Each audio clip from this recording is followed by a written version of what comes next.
Boa noite, queridos, sejam bem-vindos.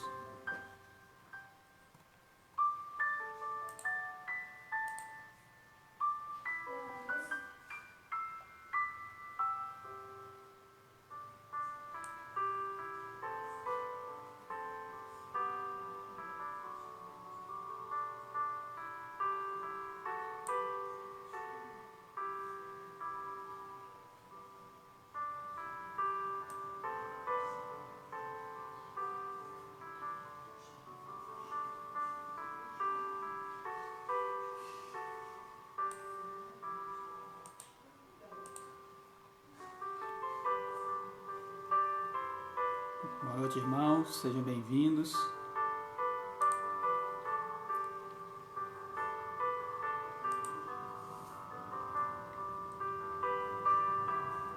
Pode se achegar, pode pegar a sua Bíblia, se preparar.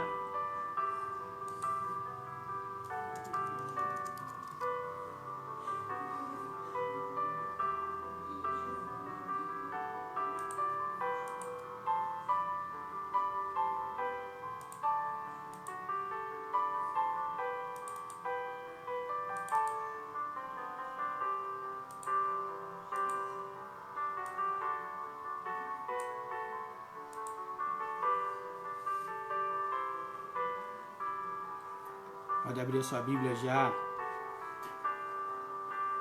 2 Timóteo, capítulo 3, é o nosso texto dessa noite.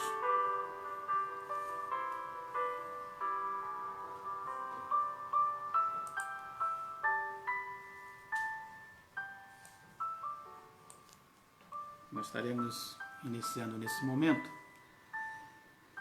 e queremos mais uma vez, pedir a bênção do Senhor sobre a sua vida, sobre cada um de nós, para juntos podermos estar buscando a palavra de Deus, buscando o crescimento espiritual, buscando fazer aquilo pelo qual o Senhor nos chamou a realizar, ok? Nós estaremos orando nesse momento, estaremos pedindo ao nosso Deus entendimento, sabedoria, para compreendermos as suas palavras e também intercedendo pelos pedidos. A nossa irmã Maria José já está conosco, já retornou, nós louvamos a Deus por isso no sábado, essa vitória. Também queremos agradecer a Deus pela vida do pastor Hilton, pela sua recuperação, da sua esposa, estão se recuperando bem em casa ainda. Pastor Genil também a nossa irmã Terezinha pediu que nós estivéssemos orando pelo seu sobrinho, o Reinaldo. Ele mora ali em Caxias, ali no Rio de Janeiro, e está também infectado com essa enfermidade. Vamos estar orando por ele, colocando a vida do Reinaldo diante do Senhor também. E cada irmão, cada irmã, dentro das nossas limitações e das nossas necessidades. Na verdade, estamos sempre pedindo e suplicando ao Senhor, Deus da nossa vida, que possa sempre estar conosco todos os dias. Por aqueles irmãos que precisam sair, precisam trabalhar, precisam estar se expondo um pouco mais, vamos continuar orando, intercedendo ao Senhor, pedindo que Deus possa estar livrando a cada um deles. Então vamos estar orando nesse momento, irmãos, e depois estaremos então iniciando o nosso estudo nessa noite, ok? Então vamos orar. Senhor Deus, Pai de amor, de bondade, nós te louvamos, te agradecemos, ó Deus, pelo teu grande amor, pela tua graça bendita, te agradecemos, ó Deus, porque o Senhor tem derramado, ó Deus, a tua preciosa presença sobre nós, o Senhor tem nos dado de beber da fonte da água da vida, e nós somos te gratos por isso. Obrigado, Deus bendito, obrigado, ó Pai, por podermos estar aqui reunidos mais uma vez com os nossos irmãos, e juntos, ó Deus, podemos, ó Pai, compartilhar a tua palavra, podemos aprender mais e mais do Senhor. Juntos, Senhor, nós podemos crescer na graça e no conhecimento do Senhor. Ó Deus, e que toda a palavra que tem sido ensinada, que todo o teu evangelho que nós temos aprendido ao longo desses dias, que todos esses ensinos, ó Deus, sirvam a nós, ó Pai, para a nossa edificação, para o nosso fortalecimento espiritual. Abençoa, Pai de amor, a cada um. Senhor, tem misericórdia de cada um. Ó Deus, suprindo as suas necessidades, guardando as suas vidas. Ó Deus, fortalecendo dia após dia na força do Teu poder, Senhor. Também te pedimos nesse momento, ó Pai, pelos enfermos. Toma, Senhor, a vida do Reinaldo, sobrinho da nossa irmã Terezinha, diante do Senhor. Abençoe a sua vida, Senhor, fortaleçam ali na sua casa, em seu tratamento, ó Deus, abençoando a medicação, ó Deus, potencializando para que em breve ele possa estar plenamente recuperado. Também te pedimos, ó Deus, pelo pastor Genil, sua esposa, pelo pastor Hilton e a sua esposa, pelo pastor Leônidas, a sua esposa, a sua filha e seu genro. Senhor, tem misericórdia dos seus filhos, abençoe, Senhor, também na cura, Senhor, ó Pai, dessa epidemia, na cura, Senhor, desse contágio que, ó Pai, os alcançou. Pedimos também por aqueles irmãos que trabalham na área de saúde, aqueles que têm que se expor, ó Deus, mesmo não sendo na área de saúde, mas tendo que se expor, ó Pai, trabalhando em serviços essenciais, ó Deus, seja com cada um deles, Pai querido, guardando, colocando as Tuas mãos sobre eles e livrando-os, ó Pai, de todo contágio, livrando-os, ó Deus, dos Teus filhos, Senhor. Nós te pedimos isso.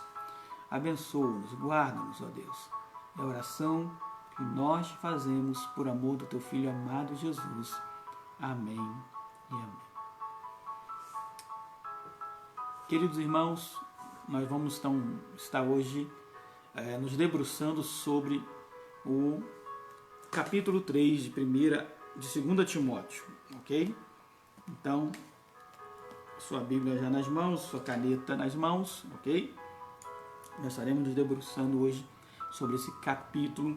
Ele tem apenas 17 versículos, né? E amanhã nós finalizamos com o capítulo 4, as duas cartas de Paulo a Timóteo. E aí nós entramos em Tito, Filemão e iniciaremos semana que vem, se Deus permitir, a carta aos Hebreus. Como eu falei, né, eu estou ansioso por chegarmos ao estudo aos Hebreus, porque o estudo aos Hebreus vai nos ser muito revelador, porque ele traz exatamente a questão da lei que aponta para a graça, né? Então é um estudo maravilhoso, o estudo aos Hebreus.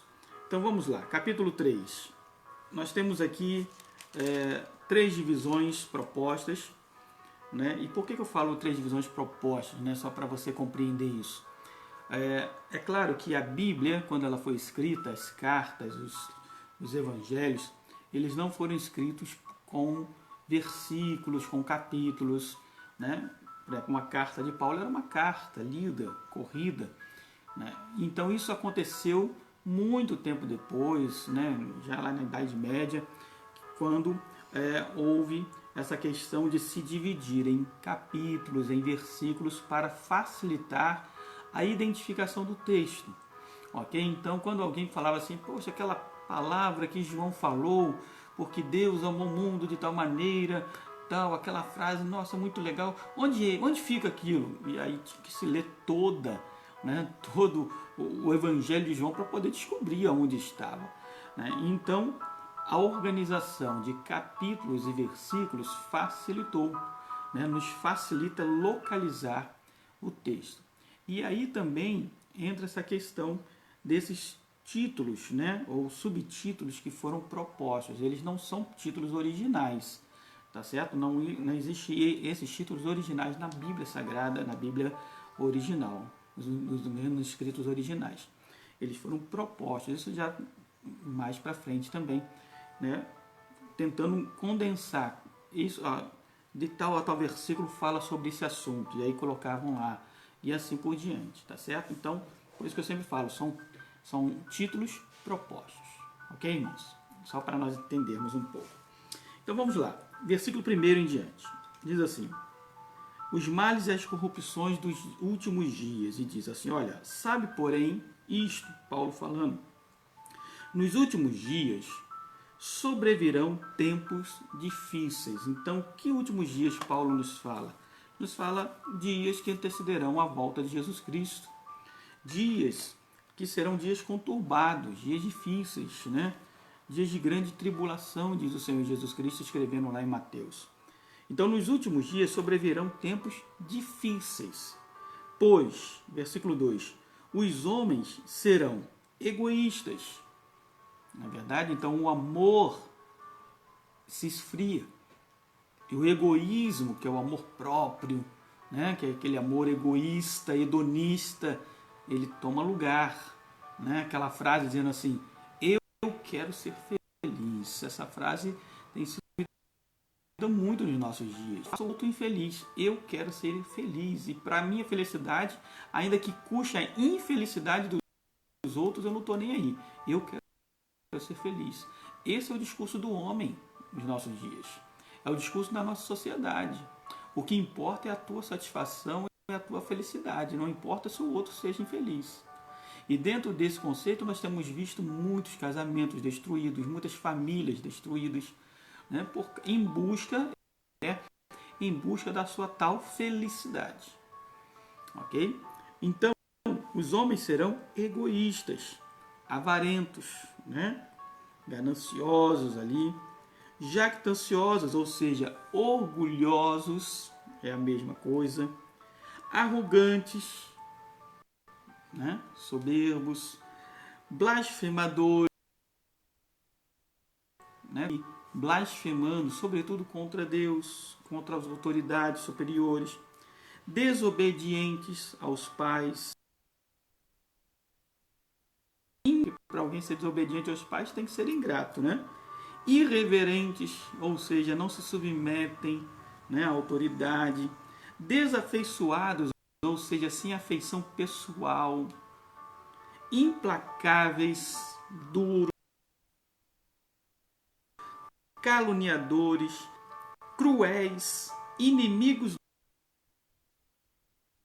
Olha quantas coisas. Traidores, atrevidos, enfatuados, né, convencidos, enfatuados, quer dizer, convencidos, mais amigos dos prazeres do que amigos de Deus. Ou seja, né, o que Paulo diz? Nesses últimos, não que essas coisas não acontecessem antes, claro que tudo isso faz parte da natureza humana e acontecia. Mas Paulo diz, nos últimos dias isso vai ser mais evidente. Nós vamos ver pouco abnegação, pouco amor pelo próximo, pouco respeito. Nós vamos ver pouco isso. Né? Pouca obediência, pouca submissão, pouco. Né? Ou seja, as pessoas serão mais amigos dos prazeres do que amigos de Deus. Ou seja, vão satisfazer mais a sua própria carne do que o seu espírito.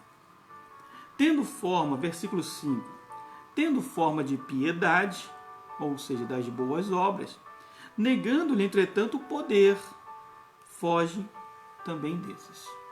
Né? Então, são aquelas pessoas que acham que, ao fazerem boas obras, ao doarem alguns milhares ou milhões, né, os seus pecados serão perdoados, as suas atitudes serão esquecidas. Então, é o que a palavra de Deus diz, olha, tem forma de piedade, tem forma de boas obras, mas não tem eficácia, não tem poder nisso aí. Verso 6. Pois entre esses se encontram os que penetram sorrateiramente nas casas e conseguem cativar mulherzinhas sobrecarregadas de pecados, conduzidas de várias paixões. Então, o que Paulo diz? Essas pessoas, esse tipo de gente, são pessoas que elas conseguem espaço, especialmente, né, naquelas pessoas, Paulo fala aquelas mulheres, né, talvez mais fáceis de serem enganadas, e ali Paulo diz assim, essas pessoas elas entram nas casas das pessoas com ar de espiritualidade, com ar de conhecimento, mas na verdade seduzem. E com o seu palavreado, com os seus argumentos, né, ganham essas pessoas. Paulo diz, verso 7, que aprendem sempre e jamais podem chegar ao conhecimento da verdade. Por quê? Seus corações estão enfatuados, seus corações estão convencidos de si mesmos. E não há humildade e busca pela presença de Deus. E do modo porque, versículo 8, Janes e Jambres resistiram a Moisés, e aí se você quiser saber um pouco mais sobre Janes e Jambres, né, está lá em Êxodo, capítulo 7, versículo 11. Né? Então foi uma revolta, uma rebelião contra Moisés, o líder que Deus colocou para conduzir o seu povo no deserto até Canaã. E com modo, né, como esses, né, Janes e Jambres, esses homens resistiram a Moisés, também essas pessoas resistem à verdade. São homens de todo corrompidos na mente, ou seja, têm as suas mentes corrompidas, réprobos quanto à fé, ou seja, reprovados quanto à fé. São pessoas que têm as suas mentes corrompidas e a sua fé reprovadas, porque não é uma fé genuína, não é uma fé autêntica, é uma fé por interesse. É uma fé que busca os seus próprios interesses. Eles, todavia, não irão avante, porque a sua insensatez será a todos evidente, como também aconteceu com James e Jambres, com a daqueles. Então Paulo fala, olha, cuidado, porque nesses últimos dias nós veremos muito disso. Pessoas se auto-intitulando muito sábios, muito conhecedores da Bíblia, e na verdade os seus ensinos, nós já lemos sobre isso, são ensinos demônios. São ensinos que nos afastam do verdadeiro Evangelho. Então nós temos que tomar muito cuidado, irmãos. Eu venho falando isso na nossa igreja há um tempo e quero reforçar aqui através da mídia, da rede social, dos nossos estudos. Hoje nós temos a internet, temos pregadores, né, a escolher. Temos canais na televisão, pregadores que podemos escolher. Né? Rádio, temos variedade, podemos escolher. Mas cuidado, que nem todo aquele que diz que é pastor verdadeiramente é um servo de Deus. Nem todo aquele que se diz pregador verdadeiramente é um instrumento de Deus. Nem todo aquele que tem um canal de televisão ou uma faixa na rádio, um programa na rádio ou na internet e que talvez fale para multidões, nem todo aquele que diz Senhor, Senhor entrará no reino dos céus. Então cuidado, a palavra de Deus diz que nós temos que tudo aquilo que é ensinado, tudo aquilo que é pregado, tudo aquilo que é falado, nós temos que vir para a palavra de Deus, nós temos que testificar com a palavra. Se não há uma testificação com esta palavra, alguma coisa está errada. Você está entendendo? E Paulo diz isso, ainda que venha um anjo, desça do céu e vos pregue outro evangelho, sai fora dele, porque não é anjo vindo da parte de Deus. É amaldiçoado. Até porque o diabo se veste de anjo de luz para enganar, se possível, os eleitos de Deus. Então nós temos que tomar cuidado. Tudo contém ensino que você ouvir, pesquise na palavra, acompanhe na palavra. Né? E nós já temos ouvido aí pessoas, né, pregadores famosos, talvez, né, com muitos seguidores nas redes sociais, alegando que a Bíblia não é a palavra de Deus. Ensino de demônio. Ou seja, tirar a autoridade daquilo que é a palavra de Deus é o primeiro princípio do inferno. Então cuidado, queridos, muito cuidado, né? De quem você recebe, de quem você aprende, qual é a fonte que você bebe. Com muito cuidado com isso. Bem, e aí Paulo vai falar sobre isso, olha, exatamente sobre isso. Paulo elogia Timóteo por sua firmeza e permanência, né, leal na verdade. Ele diz assim, olha, versículo 10. Tu, porém, Timóteo, né, ou você que está nos ouvindo, tens seguido de perto o meu ensino, procedimento, propósito, fé, longanimidade, amor e perseverança. Então veja, o que nós temos feito aqui durante esses dias? Irmãos, nós poderíamos muito bem, nesses dias de pandemia, de isolamento social, nós poderíamos muito bem falar assim, olha, cada um fica na sua aí, fica em casa, estuda a sua Bíblia e pronto, e cada um dá conta de si. E nos domingos a gente faz o nosso culto e pronto. Mas é um momento difícil, mas ao mesmo tempo nós aprendemos que em todo momento de crise são momentos de oportunidades. Toda crise gera oportunidade, oportunidade de nos reinventarmos, oportunidade de transformação, oportunidade de evangelização. Então veja, nós temos que aproveitar as oportunidades. E aí Deus colocou isso no meu coração. Não, nesse tempo de crise, nesse tempo de isolamento social, vamos estudar a palavra de Deus. As pessoas precisam da palavra de Deus. E muitas vezes no corre-corre do dia a dia, antes disso não tinham tempo, ou não separavam um tempo de qualidade para fazê-lo, ou talvez não tinha alguém que sentasse ao lado delas, conforme o eunuco, né? Lá em Atos nós lemos isso, eunuco ali, Filipe correndo, e Filipe pergunta, você entende o que você lê? O eunuco etíope diz assim, como? Eu vou entender se ninguém me explicar. Eu tenho as escrituras, mas eu não conheço. E então Filipe entra e ensina e fala a respeito de Jesus Cristo, do Evangelho. Aquele eunuco aceita Jesus Cristo como Senhor e Salvador da sua vida. E ele diz assim, olha, tem água aqui, ó, nós estamos passando aqui por esse ribeiro aqui, tem água no caminho que impede de eu ser batizado. E ele diz nada. Desceram ali, foi batizado e seguiu o caminho, agora com a nova compreensão do Evangelho. Jesus Cristo é o Senhor da sua vida e levou o Evangelho para a Etiópia. Veja, e aí Deus fala assim, meu povo precisa ouvir a palavra.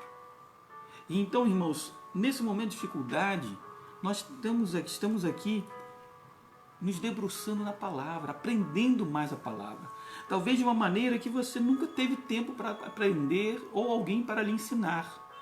O que nós estamos fazendo ao longo desse tempo, na verdade, é um grande discipulado, porque o discipulado é isso, é nós ensinarmos a viver de maneira como Cristo nos deseja que nós vivamos. E aí, nada mais temos como referência do que a palavra de Deus. Então, Paulo diz assim, olha, tu, porém, que tens seguido de perto o meu ensino, a minha palavra, o meu procedimento, o meu propósito, a minha fé, a minha longanimidade, amor e, sobretudo, a minha perseverança, as minhas perseguições e os meus sofrimentos. Né? Timóteo conhece a vida de Paulo, conheceu Paulo, né? Todas as partes. Quais, versículo 11, quais me aconteceram em Antioquia, Icônio e Listra. E Timóteo estava ali perto e presenciou, viu?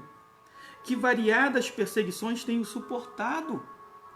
De todas, entretanto, me livrou o Senhor. Veja que o apóstolo Paulo ele não reclama, ele diz assim, olha, eu tenho feito a vontade de Deus e Deus tem permitido aí que a tribulação me açoite. Ele, não, de todas Deus tem me livrado, de todas elas. E aí eu gostaria que você pegasse a sua caneta agora e marcasse o versículo 12. Marca o versículo 12, sublinha ou marca, e diz assim, ora, todos quantos querem viver piedosamente em Cristo Jesus, serão o quê? Perseguidos. Serão perseguidos. Então veja, todos quantos querem viver piedosamente em Cristo Jesus serão perseguidos. E quem falou isso anteriormente? Jesus Cristo. Jesus disse, olha, por minha causa, por vocês crerem em mim, por vocês serem cristãos, servos do Deus Altíssimo, vos matarão, vos lançarão em prisões, vocês serão perseguidos, atribulados, por minha causa. Tá certo? E Jesus diz, no mundo tereis aflições, mas tende bom ânimo, porque eu venci o mundo, e a vitória dele é a nossa vitória. Amém, irmãos? Então, nós precisamos estar cientes disso, que a nossa vida em Cristo não é aqui na face da terra um mar de rosas. Não. Nós precisamos estar conscientes que nós passaremos por lutas e dificuldades. Temos que ter consciência disso. Jesus não nos enganou. Não, o Evangelho não nos engana. Tem pessoas que dizem assim, eu estou decepcionado com Deus. Você pode estar decepcionado com Deus se você criou uma expectativa errada de Deus. Aí você pode estar decepcionado. Não deve, mas até pode. Mas porque você criou uma expectativa errada. Por exemplo, por que, né, pessoas ficam decepcionadas em casamentos, nos relacionamentos, de um modo geral? Porque criam uma expectativa além daquilo que a pessoa pode lhe dar. Criam uma expectativa além, né, do que a pessoa pode. E então há frustração, há dificuldades, há desencantamento. Mas com o Evangelho não há isso. Por quê? Porque em todos os momentos a palavra de Deus diz que nós seremos atribulados, nós seremos perseguidos, seremos mortos. Quantos cristãos, quantos irmãos nossos já foram mortos ao longo desses 2000 anos de história do cristianismo? E quantos ainda hoje ainda são mortos? Vai para a África, vai para a Ásia, e nós vamos ver quantos e quantos irmãos nossos ainda estão sendo mortos. Mas o Evangelho nos diz isso. Jesus nos falou a respeito disso. Então essa palavra de Paulo vem corroborar isso. Ora, todos quantos querem viver piedosamente em Cristo Jesus serão perseguidos. Mas, versículo 13, os homens perversos e impostores irão de mal a pior, enganando e sendo enganados. Ora, se por um lado nós seremos perseguidos, né? E quando Pedro, escrevendo a sua carta, ele vai dizer que, né, que nós seremos perseguidos por causa de Cristo, mas que nós não devemos nos preocupar, porque, né, essa perseguição, né, que vem contra nós é exatamente uma honra para nós, né? O passar, né, por várias tribulações é um privilégio, né? É um privilégio. Por que é um privilégio? Porque nós somos o povo de Deus, nós somos aqueles chamados filhos do Deus Altíssimo. Então, né, nós de maneira nenhuma seremos envergonhados ao passarmos por aflições, por lutas e por tribulações. Ok? Do versículo 14 ao verso 17, Paulo vai nos falar a respeito desse ensino, dessa palavra. Preste atenção. E ele diz assim: tu, porém, versículo 14, permanece naquilo que aprendeste e que foste integrado, educado, sabendo de quem o aprendeste. Então preste atenção. Você que tem aprendido a palavra de Deus de maneira séria na sua igreja, na nossa igreja, né, de pastores sérios, não troque isso de maneira nenhuma. Não troque isso por shows, não troque isso por uma boa música, por um outro ambiente mais jovial. Não troque o Evangelho de Cristo genuíno por essas coisas que parecem um prato de lentilha diante de nós. Infelizmente nós temos visto muitas pessoas trocando bom ensino, boa palavra, por modismo, por show, por culto gospel. E quando nós vemos isso, irmãos, nós nos entristecemos muito, muito mesmo. Por que nos entristecemos? Porque, de fato, nós não vemos, né, o agir de Deus nesses lugares. Nós não vemos, né, o mover do Espírito Santo agir nesses lugares. Por quê? Porque falta, conforme diz a palavra, falta piedade. Falta a palavra de Deus. Então Paulo diz assim: olha, permanece naquilo que aprendeste, que foste inteirado, sabendo de quem o aprendeste. Você conhece a fonte, é um homem de Deus, é uma mulher de Deus.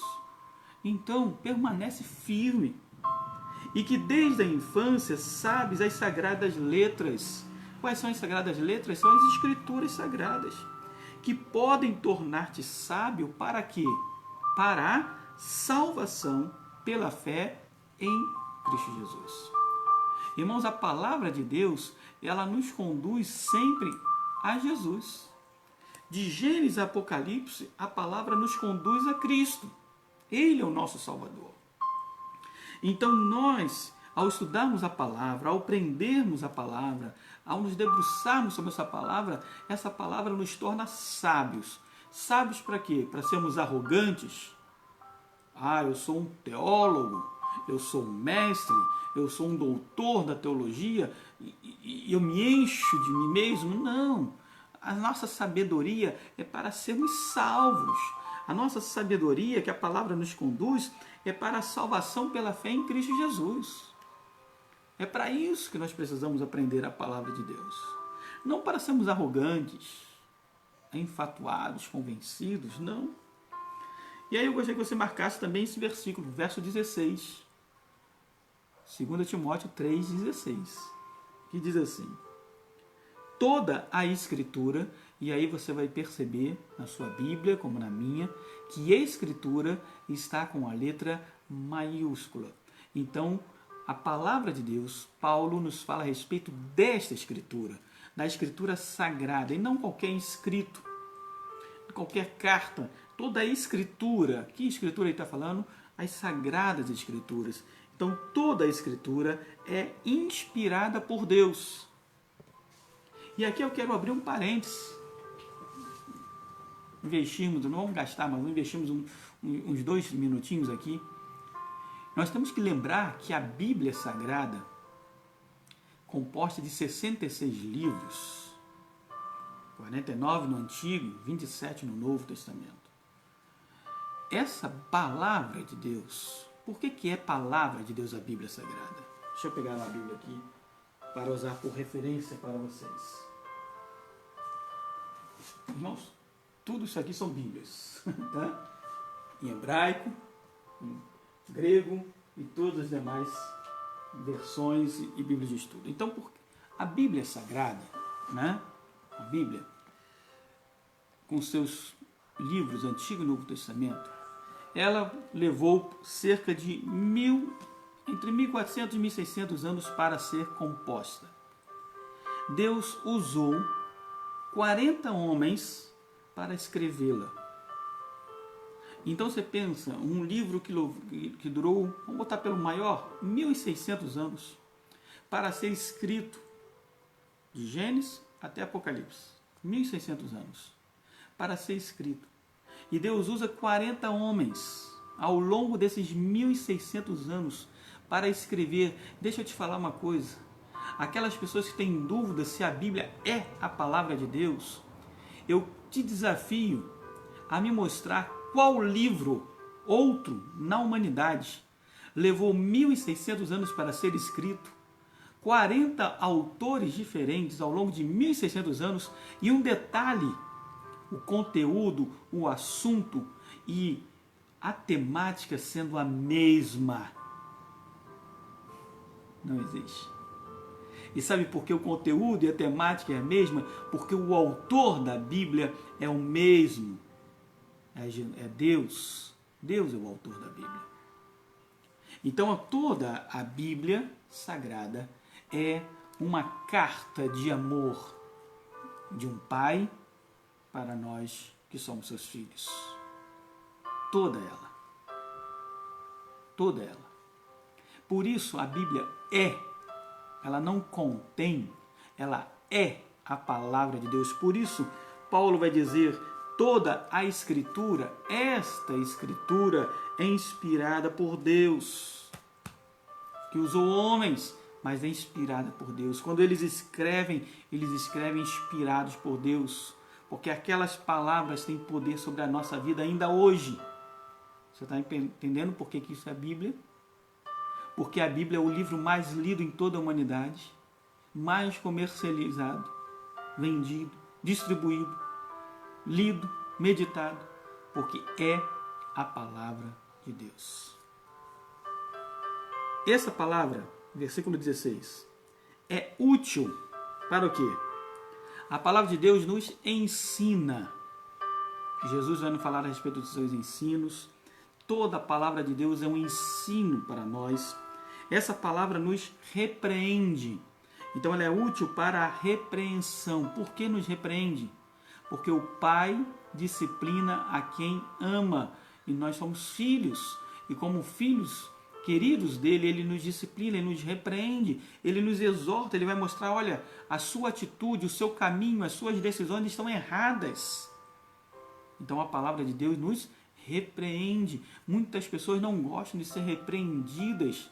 Ora, se você não gosta de ser repreendida, você tem que andar de uma maneira irrepreensível, andar conforme a palavra de Deus. Se você andar conforme as Escrituras, você nunca será repreendido. Nunca. Então a palavra de Deus nos repreende. Ela é útil para a correção. Corrige as nossas vidas, os nossos atos, os nossos procedimentos, a nossa maneira de pensar. Essa palavra nos corrige. E ela também nos educa. É útil para a educação na justiça. Porque todo ensino visa educar. E o que é educação?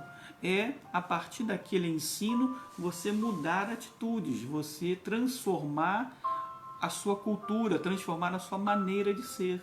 Isso é uma educação.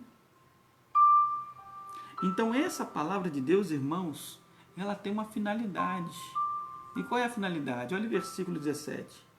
A fim de que o homem de Deus, a mulher de Deus, seja perfeito e perfeitamente habilitado para o quê?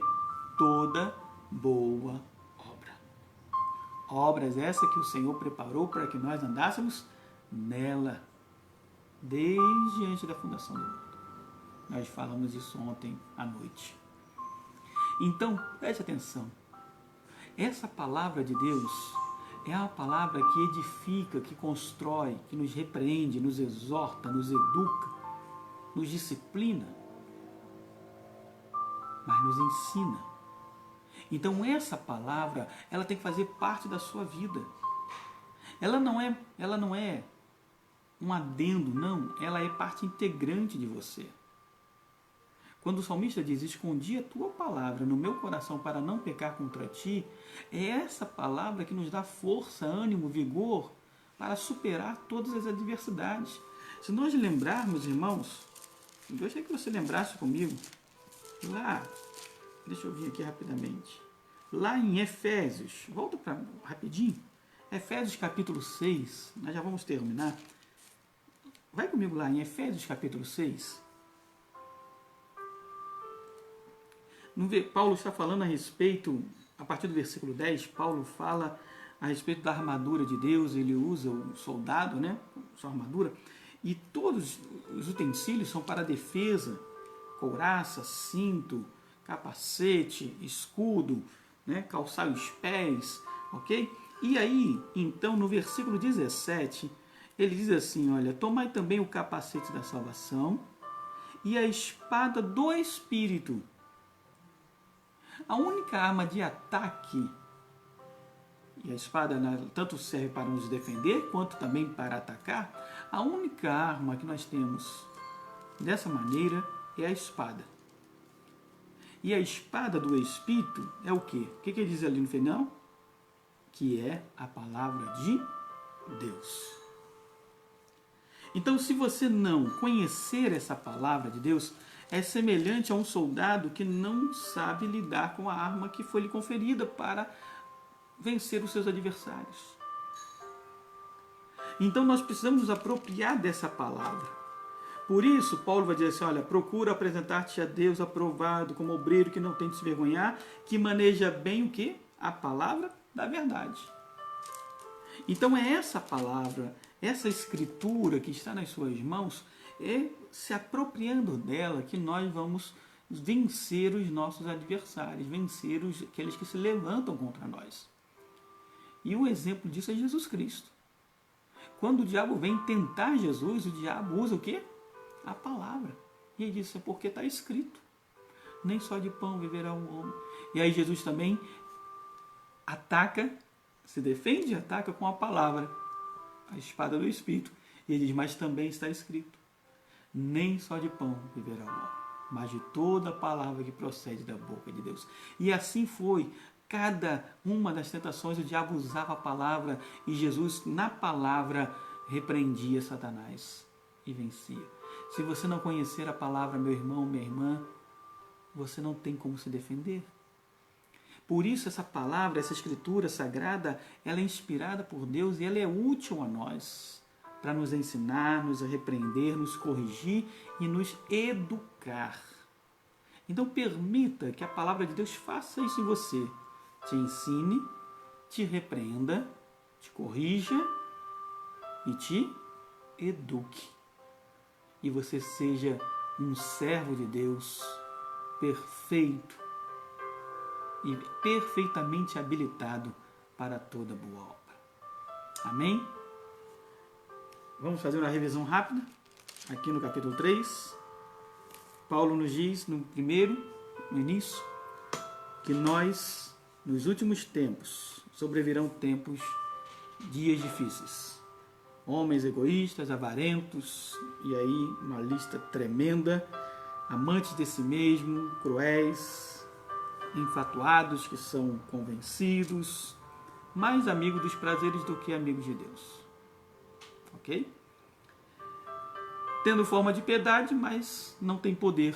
Por que não tem poder? Porque não fazem aquilo que é vontade de Deus. E ali no versículo 8, Paulo diz também, pelo modo como James e Jambres, que está lá em Êxodo 7, 11, resistiu a Moisés, esses homens também resistem à verdade porque as suas mentes estão corrompidas e a sua fé são reprováveis. Mas depois, Paulo diz, e a você, Timóteo, que tem seguido de perto o meu ensino, procedimento, amor, longanimidade, perseverança, as minhas lutas e tribulações, você, entenda uma coisa, todos quantos querem viver piedosamente em Cristo Jesus serão perseguidos. E aí então Paulo vai dizer, olha, tu porém permanece naquilo que aprendeste, sabendo de quem aprendeste.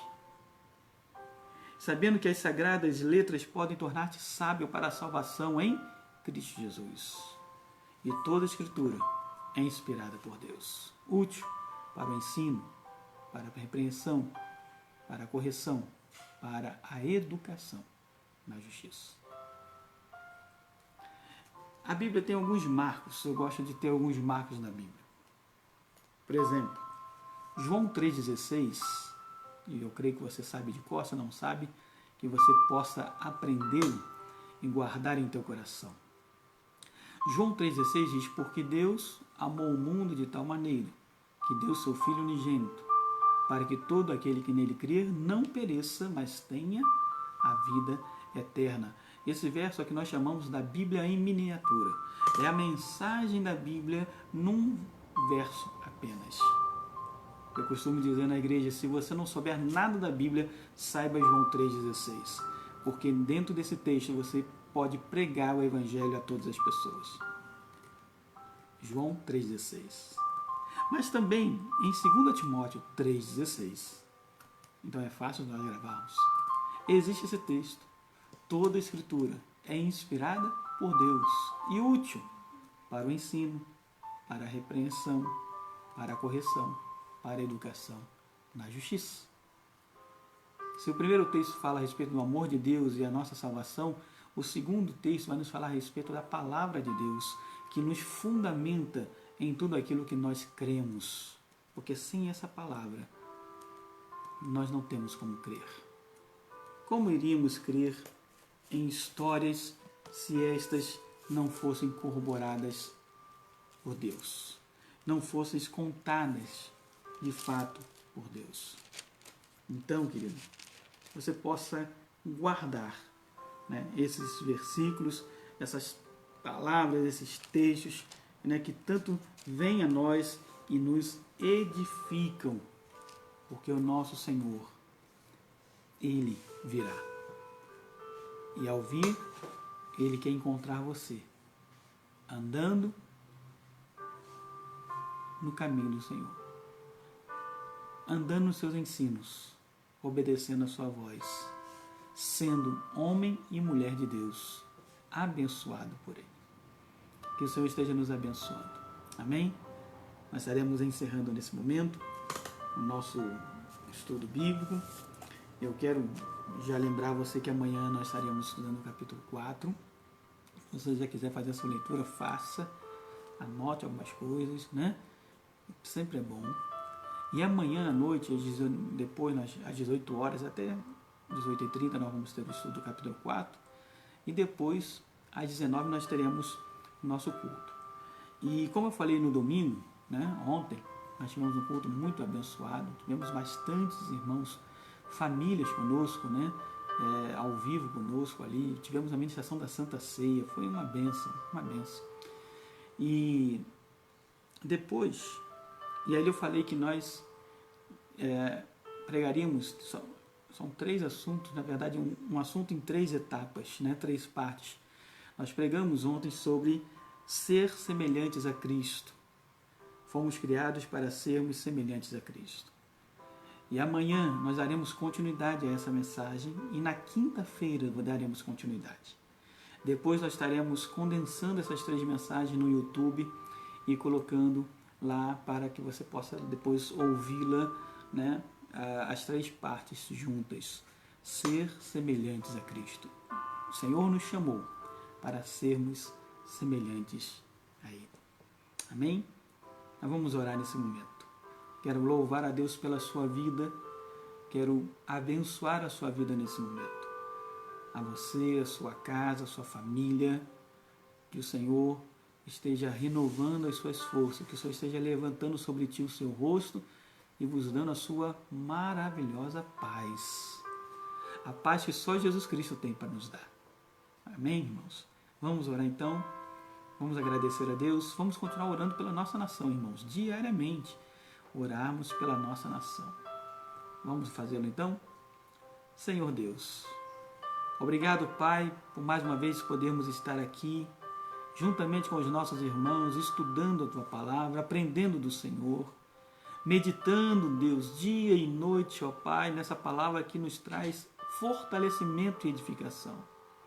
Conforme nós vimos hoje, ó Deus, em 2 Timóteo 3,16, que essa escritura, essa palavra inspirada por Ti, ó Deus, tem o único propósito de nos ensinar, nos repreender, nos corrigir, nos educar, para que nós sejamos perfeitos, varões perfeitos, varoas perfeitas, homens e mulheres perfeitos diante do Senhor. Por isso, Deus bendito, que a Sua palavra, ó Deus, possa fazer morada em nosso coração. Ensina-nos a cada dia. Fortalece-nos na fé. Fortalece-nos, ó Deus, no nosso proceder diante do Senhor. Dia após dia. Abençoa, Senhor, os meus irmãos e irmãs. As suas casas, suas famílias. Supra, Senhor, as suas forças e necessidades. Renova a fé e a esperança em cada coração. Sabemos, ó Deus, que vivemos tempos difíceis. Sabemos que vivemos tempos angustiosos, ó Deus, de muita ansiedade. Mas, Senhor, nós queremos lançar diante de Ti toda a nossa ansiedade, porque o Senhor tem cuidado de nós. Reconhecemos isso. O Teu verdadeiro cuidado para conosco. Bendito seja o Senhor nosso Deus. Graças Te damos, ó Pai, pela salvação que temos em Ti. Graças Te damos pelo Teu grande amor para conosco. E continue, Senhor, a derramar sobre nós a Tua maravilhosa graça. Assim nós choramos, Te agradecemos, em nome e por amor do Teu Filho amado Jesus, colocando mais uma vez os enfermos diante de Ti e rogando a Deus que o Senhor esteja abençoando a nossa nação, abençoando, Senhor, para que possamos passar por esses tempos angustiosos de aflição, louvando a Deus e crendo que a vitória é nossa em nome do Senhor Jesus Cristo. Assim te pedimos e te oramos, hoje e para todos sempre. Amém e amém. Louvado seja o Senhor. Deus abençoe, meus irmãos. Tenham uma noite abençoada, né? Iniciando aí uma semana abençoada em Cristo Jesus, tá certo? Um grande abraço, Pastor Zé Carlos, Jorge, Maria Cecília, da Primeira Igreja Evangélica Congregacional de Niterói, para todos os irmãos, né? Um grande abraço a todos. Deus abençoe, em nome de Jesus.